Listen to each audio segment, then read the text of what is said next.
Good day, folks, and welcome to review number 3.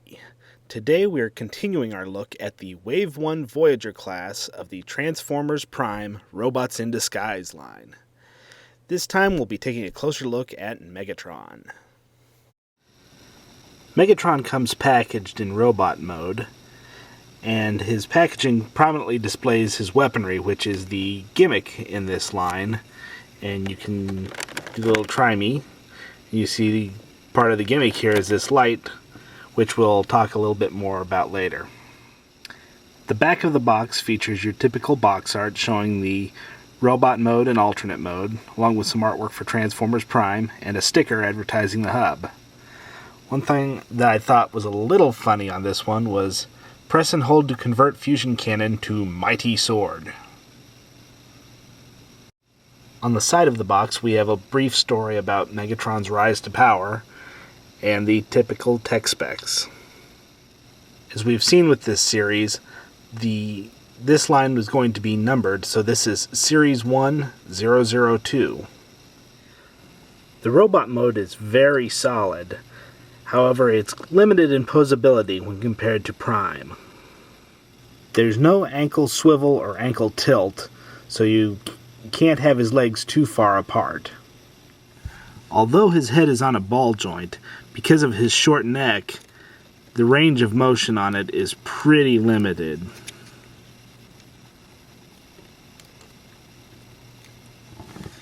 You also have to be careful with these shoulder pads, as when you're moving his shoulder joint, they can limit his range of motion as well. Megatron's back is a little bit cleaner than Optimus's, as he doesn't have to have that cape to deal with. However, there are these parts here that the instructions show them at being at an angle like this. However, there's no place for them to clip in, so they move freely. You just kind of have to put them in a position that works best for you. A couple other nice touches they added is the texture that you've got on the plastic here. Although I wish they would have used a more metallic gray, the brushed metal look to the plastic looks very nice. While I'm not a big fan of how the translucent plastic turned out on Optimus, I really do like the way the purple translucent plastic works on Megatron. It gives him that extra feeling of having the dark energon running through him. As is the gimmick with this line, the weapons are similar to the MechTech weapons from Dark of the Moon in that they automorph into some other weapon. However, this time they've added an LED in here. Now again, like the MechTech weapons in the deluxe series of Dark of the Moon, these weapons suffer in that there is no place to lock them in. You push them and they spring right back. Another nice feature is this little slot that they put in most of these MechTech ports. It lines up with a key on the peg so that when you place it in the port, it keeps the weapon aligned with his arm. The other weapon that Megatron has is this blade thing that attaches to his hand.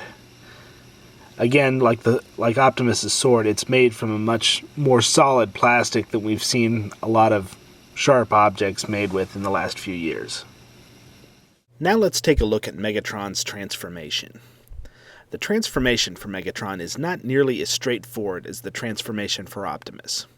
It will probably take you a few times transforming it back and forth before you get the hang of where each bit has to be. This can be attributed to the number of parts that have to swing from one end of the robot mode to the other, and while in vehicle mode.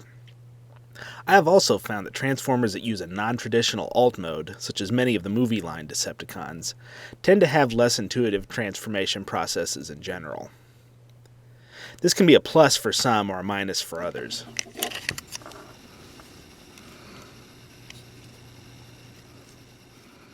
The other issue that makes this transformation more difficult is that I have found the parts do not tab together nearly as cleanly as they do in Optimus Prime's truck mode. The slots for some of the tabs on this particular toy are pretty tight, and tend to push themselves out. And this is what you get.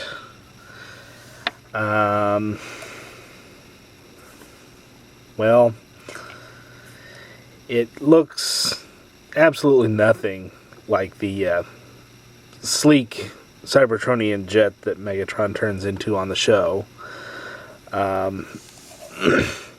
It's short, it's stubby, there are gaps all over the place in this thing.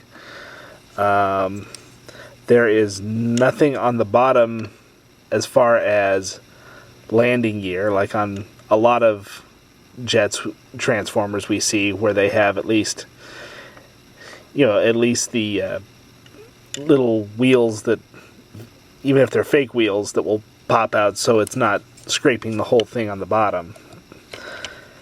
I suppose it looks a little better when you put the cannon on top.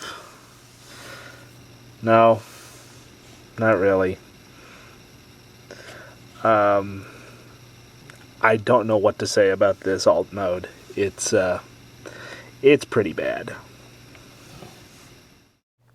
Megatron succeeds at being a great robot toy and will fit in nicely with your other Prime toys. If they had used a silver plastic and maybe thrown in a couple more joints, I think the robot would be almost perfect. However, I think this toy completely fails at the alt mode. Being an airplane geek, though, I may be a little biased when it comes to how jets should look. Again, like Optimus, I think Megatron falls short of his potential.